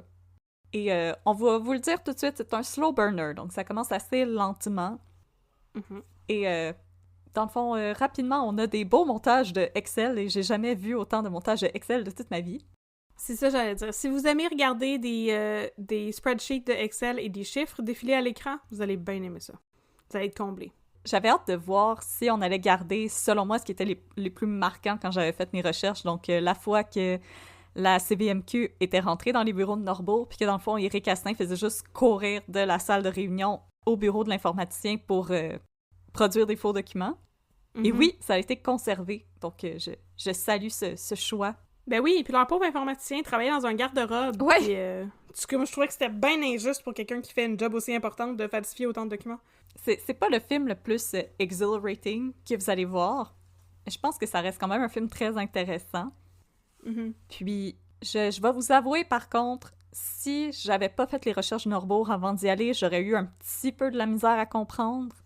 Mais en même temps, je comprends les thrillers financiers. On est sur l'espèce de ligne de si on prend trop de temps pour expliquer comment ça fonctionne les finances, ça devient un petit peu dull. Puis si on n'en prend pas assez non plus, c'est difficile de comprendre. Mm-hmm. Mais je pense qu'il y a quand même un bon compromis qui a été fait, mais peut-être, puis là, c'est pas pour nous pitcher des fleurs. Vous voulez peut-être écouter notre épisode avant d'y aller. Peut-être. Ça va vous aider à cerner certaines pratiques. Et, ben, je pense que vraiment, le film, c'est pour l'interprétation de Vincent Guillaume-Otis, de Éric Asselin, qui a vraiment réussi à donner vie à cette espèce de personnage difficile à saisir qu'est Éric Asselin. On sait pas trop c'était quoi ses motivations là-dedans, puis pour moi, tu sais, l'espèce de fonctionnaire beige, méprisant, qui est juste jaloux des autres. Ouais. Plus j'y ai pensé, puis plus que j'ai réussi à comme trouver comment je voulais qualifier son interprétation, puis ce qui m'est venu en tête, c'est l'essai de Hannah Arendt sur la banalité du mal. Oui, d'accord. Dans le fond, Hannah Arendt, elle avait fait, pendant le procès de Nuremberg, un essai sur la banalité du mal, sur le fait que quand on a prosécuté les criminels de guerre après la Seconde Guerre mondiale, tout le monde s'attendait à voir des espèces de monstres passer sur le stand, puis finalement, c'était tous des fonctionnaires extrêmement beiges que tu t'imaginerais croiser dans une banque. Mais ces gens-là avaient envoyé des milliers de personnes à la mort juste en signant des documents. Puis vraiment, je trouve que l'interprétation de Vincent Guillaume-Otis d'Éric Asselin, c'est exactement ça. C'est la banalité du mal. C'est pas une espèce de monstre ou quoi que ce soit. C'est vraiment juste une personne extrêmement médiocre qui n'est pas capable de faire la paix avec le fait qu'elle est une personne qui ne se distingue pas des autres. Oui. Il y a la job pour laquelle il a étudié, mais il est pas satisfait, il en veut plus, il est clairement jaloux de Vincent Lacroix. Mm-hmm. Puis vraiment, à la fin, quand il essaye de sortir du piège qu'il s'est lui-même tendu, son espèce de tentative de négocier avec la GRC où est-ce qu'il essaye de se victimiser, mais il y a même pas de regret, il veut juste s'en sortir. C'était vraiment le mépris que j'ai eu pour cette personne-là. Vincent Guillaume-Métis a vraiment réussi à y donner vie puis à apporter ça dans son interprétation. Puis j'ai trouvé que le film, vraiment, c'est beaucoup l'interprétation de Vincent Guillaume-Métis qui vaut le détour. Bravo! On t'aime, même si tu réponds pas à nos courriels. Et toi, Catherine? OK, moi, j'ai vraiment aimé ça parce que, justement, j'aime beaucoup les slow burners puis j'aime beaucoup les histoires de crimes économiques. Fait que moi, j'ai pas trouvé que c'était trop lent, j'ai pas trouvé que c'était trop opaque. J'ai été surprise, justement, par le ton de l'histoire parce que, justement, dans ma compréhension de toute l'affaire Norbourg, pour moi, ce qui ressortait du lot, ce qui faisait que ça se distinguait de, mettons, les vols de Earl Jones, c'est justement le fait que Vincent Lacroix avait l'air de quelqu'un qui se prend pas pour un 7-Up, puis il y avait des dépenses vraiment extravagantes. T'sais, il voulait acheter le café où est-ce qu'il mangeait tout le temps, puis il voulait acheter chez Paris, puis il voulait acheter le Canadien de Montréal, puis il avait l'air de se trouver donc beau, puis de se trouver donc fin, puis il s'était donné lui-même un surnom. Il s'était lui-même surnommé le Chief. C'est ça. Il y a un côté de dépenses vraiment extravagante, puis une représentation de Vincent Lacroix que tu m'avais faite, qui était où il avait l'air très mégalomane. Oui. Bon. Puis ça, narcissique. Narcissique. Puis ça, c'est quelque chose que j'ai pas nécessairement vu dans le film, puis je pense que ça aurait peut-être ajouté quelque chose de supplémentaire que de montrer que, tu sais, ils l'ont montré un peu, tu sais, qu'ils payaient à leurs conseillers financiers des voyages dans le sud pour justement les amadouer, puis que ceux-là, ils n'avaient pas vraiment envie de, comme, enquêter un petit peu plus loin dans, comme, les rendements des portefeuilles de leurs clients et tout. Fait qu'il y a tout ce côté-là où, justement, Vincent Lacroix était un beau parleur, puis qui avait un espèce de pouvoir de séduction pour justement tous ces gens-là qui sont des gens, comme tu l'as dit, médiocres. Pas dans le sens de poche, parce que c'est pas ça que ça veut dire médiocre, mais dans le sens de... Non. C'est dans la moyenne. T'sais. C'est des travailleurs col blanc dans la moyenne qui ont juste une petite vie normale et rangée, puis Vincent Lacroix leur flashait une existence justement extravagante où tu bois du champagne tous les soirs, puis t'enfonces des billets de sang dans les craques de boules des danseurs chez Paris. T'sais? Exactement.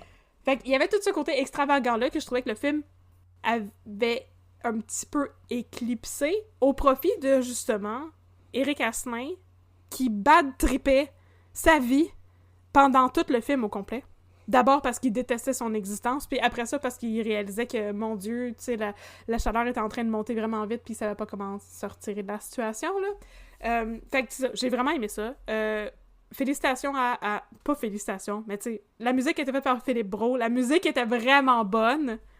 La musique est vraiment... Elle nous aide vraiment à rentrer dans le film. Oui. Puis à nous garder dans le film. Oui, c'était vraiment excellent. François Arnault a fait un super bon job aussi. C'était vraiment un bon Vincent Lacroix qui, justement, avait tout ce charisme-là.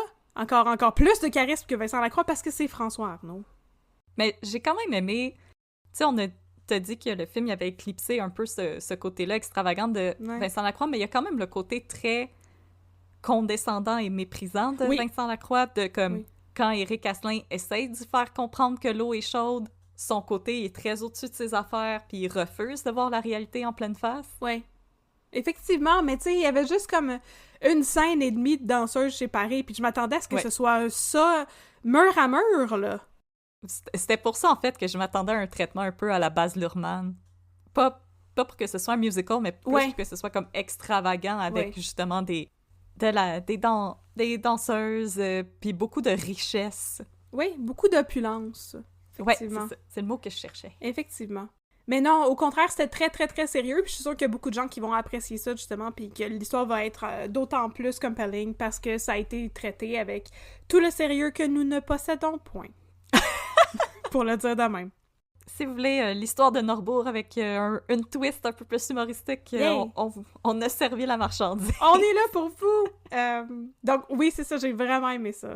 5 sur 5. Mais en même temps, le ton plus sobre aussi, c'est que ça permet de montrer le respect qu'on doit aux victimes de cette affaire-là. Puis J'ai aimé, en fait, au début du film, j'ai comme compris qu'ils ont pris le même fil narratif que nous du monsieur que son fils et sa femme sont décédés, puis là, il y a eu... il devait s'occuper de l'héritage des deux jeunes orphelines. Ils ont pris le même fil narratif que nous. Ma mère est allée le voir, le film, puis après ça, elle m'a dit comme « Hey, ça commence pareil comme votre podcast, comment vous saviez ça? » Puis j'étais comme « Parce que Audrey a fait des recherches, est-ce qu'on fait des recherches? Est-ce qu'on fait pas juste raconter n'importe quoi? » Mais c'est parce que c'est le livre que le journaliste a écrit, dont le nom m'échappe présentement. C'est ça, fait que je pense qu'on avait pour notre podcast la même source que Simon Lavoie, le scénariste du film.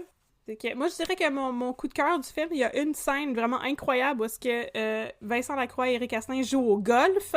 Dans le parc Maisonneuve. Vraisemblablement dans le parc Maisonneuve, et sont habillés comme les personnes les plus 2003 que j'ai vues de ma vie. Ils portent des shorts cargo avec des polos. Mon père a les mêmes polos qu'eux autres. Je trouvais ça tellement incroyable. Je disais comme, il aurait dû être habillé de même tout le long. On l'aurait vraiment situé dans l'époque, là. Ouais. Des casquettes, pis tu sais, les lunettes aérodynamiques, là. Il avait besoin des lunettes très aérodynamiques pour ne pas être capable de poter à genre 3 pouces du trou, là. Éric Asselin, il avait l'air d'avoir un petit peu de misère avec son potter. J'ai aussi aimé que c'était un terrain de golf où est-ce qu'il y avait aucun autre golfeur. C'était très COVID-friendly comme partie de golf. C'est ça, il y avait aucun autre golfeur, puis il y avait comme les buildings d'habitation en forme de pyramide à côté du stade olympique, là. C'était vraiment incroyable. C'était comme... Mais ça, c'est quelque chose que j'ai vraiment aimé, par contre, du film, c'est qu'il est beaucoup filmé en contre-plongée. Moi, je trouvais que c'était vraiment bizarre comme choix, mais J'ai trouvé ça super intéressant avec les grands buildings derrière eux, puisque ça montre le désir d'ascension des personnages. Ah, c'est bon. Moi, je pensais que ça montrait le double menton à Éric Asselin. Mais... Aussi. Mais non, effectivement, c'est sans doute cela que ça symbolisait. C'est pour ça que je suis pas réalisatrice de film. Fait que, oui, c'est ça, c'était vraiment excellent. Bravo, shout-out à la scène de golf. Ça m'a fait rire. Ma scène préférée, c'est quand le gentil comptable... qui a été engagé par Éric Asselin quand Éric Asselin veut former sa propre firme, quand il essaye de demander les papiers aux autres membres de Norbourg. Oui. Alexandre Goyette. Quand il essaye de demander les papiers. Oui, beef Alexandre Goyette. Puis là, t'as le monsieur qui se pense vraiment important, puis il est comme, va falloir que tu me passes sur le corps pour avoir des papiers. Ouais, je te donne pas accès au compte de banque de telle affaire. Puis ça, fuck you, assieds-toi dessus, puis tourne. Puis là, Éric Asselin finit par dire, laisse-le voir les papiers. Puis là, quand le gentil comptable voit les documents falsifiés puis qui se met à paniquer, Éric Asselin le regarde avec quasiment de l'émotion dans les yeux, puis il dit comme « Ouais, moi aussi, je viens de m'en rendre compte. » Et il pense qu'on le croit. Ah oui, je sais. Oh my... Ah, puis quand il essaye de négocier avec la GRC, puis que la GRC font juste regarder avec une face de comme Mais non. Sérieusement, on en a parlé en long et en large dans l'épisode, justement, mais tu sais, par la suite, j'ai écrit à mes parents. Mes parents sont allés voir le film le jour où est-ce que ça sortait. Puis moi, j'ai accouché la veille de quand le film sortait. Fait que je pouvais pas... C'était comme pas le bon temps. Fait que là, mes parents étaient comme, il va falloir que t'ailles voir Norbourg, là. Puis j'étais comme, ouais, je sais, mais j'ai un bébé dans les bras. Fait que là, j'ai finalement pu cette semaine, mais ça faisait un bout que mes parents y étaient allés. Puis là, en sortant, justement, j'ai écrit à mon père. Puis j'ai dit, mon Dieu, mais est-ce que c'est moi ou Éric Asselin, c'est un moyen tapon?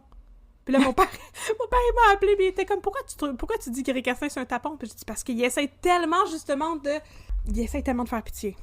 Il essaie tellement de faire pitié, mais juste quand c'est rendu ça va mal pour lui. Grave. Oui, exactement. Parce que depuis le début, il pétait plus haut que le trou, puis il était comme ben moi, mon salaire ici, ça me convient pas, j'aimerais ça avoir plus d'argent. Moi, je voudrais avoir un bonus de comme tel nombre de millions de dollars, puis moi, je pense que mon travail, c'est... Je suis plus intelligent que tous les autres gens de l'Autorité des marchés financiers, puis je vais être capable de vous sortir de la merde. Et pour vrai, il pétait plus haut que le trou depuis le début. Mais là, à partir du moment où est-ce que ça va mal, là... Oh là, il fait pitié. Oh, là, c'est comme j'étais pas au courant, là. Finalement, je suis peut-être pas si brillant que ça. Puis c'est moi le Chief Financial Officer, mais j'avais jamais regardé les papiers avant. J'étais pas au courant, je le sais pas. Puis là, c'est ça, avec le comptable, tu sais, il est comme... On est en collaboration avec la GRC. Puis là, il essaie de passer pour quelqu'un de tellement courageux. Hein? C'est un lanceur d'alerte. Puis c'est donc dur d'être un whistleblower. Hein? Puis lui, il est donc brave. Hein? Il a remarqué ça. Puis tout de suite, il est allé voir la police. Non! Non! Il est pas tout de suite allé voir la police! Non, justement, c'était tellement frustrant parce que Vincent Guillaume-Otis interprète vraiment bien, avec beaucoup de nuances. Et on embarque dans ce Puis à la fin, tout de suite, sa première réaction quand on voit le téléjournal avec notre cher Pierre Bruno National qui annonce le scandale financier. Puis tout de suite, le scandale de Norbourg. Tout de suite, la première réaction d'Éric Asselin, c'est « Moi aussi, je suis une victime là-dedans. » Oh, que j'ai eu envie de gifler à travers l'écran, là. Sa réaction, c'est « va falloir que je dise aux gens que je suis une victime là-dedans. C'est hallucinant. Oh oui, pour vrai, c'est vraiment... C'est très bon, très frustrant comme cas, parce que justement, on le sait, nous autres, on a fait l'épisode là-dessus, mais tu sais, Vincent Lacroix, il a fait un peu de prison, Éric Asselin, il a pas fait de prison, il n'y a pas eu de répercussions, il s'en est probablement tiré avec plein d'argent qu'il avait justement caché dans sa cour à côté de son jacuzzi, puis en dessous de sa viande à fondue. C'est très difficile pour la police de condamner des gens, puis tu sais, de faire arrêter des gens, puis accuser des gens pour des crimes financiers, on le sait. Mais sérieusement, il y a comme un double standard, là, où est-ce que tu pourrais te faire pogner avec de la drogue puis faire plus de prison que si t'as détourné 75 millions de dollars aux contribuables. Aussi, si vous voulez continuer de pogner les nerfs avec à quel point les gens peuvent s'évader avec des millions, ben, vous pouvez regarder l'épisode d'enquête « Les millions perdus » et avoir envie de puncher Lino Matteo d'en face. Lui aussi mettait beaucoup de gel, hein? Je pense que c'est une corrélation. Si votre conseiller financier met beaucoup de gel, reprenez votre argent puis partez en courant. C'est ça, dans le diagramme de Venn, il y a comme mettre beaucoup de gel, voler les contribuables, puis ça se recroise un petit peu, puis au milieu, il y a Vincent Lacroix puis Lino Matteo. Oui. Puis aussi, shout-out pour Christine Beaulieu, de sa scène avec Vincent Guillaume-Métis, où est-ce qu'on sent à quel point qu'elle se retient pour pas sauter par-dessus la table puis lui mordre le visage. C'était excellent. Il y avait tellement de tension dans cette scène-là, j'étais mal à l'aise. Lui casser ses maudites lunettes. Éric, on va pas faire ça, là. Puis lui, il fait juste comme s'il l'entendait pas. Il répond même pas. Ah non, je sais. Ah, je suis pas de bonne humeur. Oh. C'est incroyable. Fait que si le film est encore à l'affiche, on vous conseille d'aller le voir avec un bon popcorn puis une bonne liqueur. Ça vaut la peine, ça vaut le détour. Ça vaut le détour, ça encourage le cinéma d'ici aussi. Alors, c'est ce qui conclut notre critique de Norbourg, le film, la saga. 5 étoiles. 5 étoiles. Alors, si vous avez un peu de temps, un après-midi, vous savez pas trop quoi faire, allez voir Norbourg. Merci tout le monde d'avoir été parmi nous et on vous dit à dans 2 semaines pour une autre histoire de crime et de café. Alors, 10-4 partner. 10-4 mon chum.